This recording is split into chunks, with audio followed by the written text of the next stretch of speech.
আওয়ামী লীগের মতো বিএনপিও কি এখন সেই একই কায়দায় রাজতন্ত্রের ওপর দাঁড়িয়ে ক্ষমতায় যাওয়ার স্বপ্ন দেখছে? এমন প্রশ্ন তুলেছেন বাংলাদেশ ইসলামী ছাত্র শিবিরের কেন্দ্রীয় প্রকাশনা সম্পাদক সাদিক কায়েম। শুক্রবার 11 জুলাই রাতে নিজের ভেরিফাইড ফেসবুক আইডিতে দেওয়া এক পোস্টে তিনি এই মন্তব্য করেন। পোস্টটি রাজধানীর মিডফোর্ট রোডে যুবদল নেতাকর্মীদের হাতে এক ব্যবসায়ীকে নৃশংসভাবে হত্যার ঘটনার পরিপ্রেক্ষিতে দেওয়া হয়।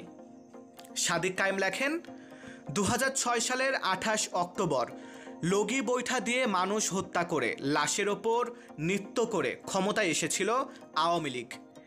বিএনপিও কি সেই একই কায়দায় লাশতন্ত্রের ওপর দাঁড়িয়ে ক্ষমতায় আসার স্বপ্ন দেখছে? তিনি আরও বলেন, গোটা জাতি আরেকটি নৃশংস হত্যাকাণ্ড প্রত্যক্ষ করল।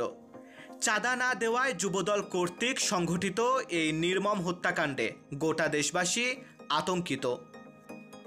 সাদিক কায়েম আরও উল্লেখ করেন, রাজনীতির ময়দানে আমাদের চলার পথটা মিশ্রণ করে দিয়ে গেছে জুলাইয়ের সহস্রাধিক শহীদ। এই রকম বর্বরচিত খুনের ঘটনায় আবু সাঈদ, ওয়াসিম, মুগ্ধ, শান্ত, আলী রায়হানদের আত্মা কেঁপে কি উঠবে না?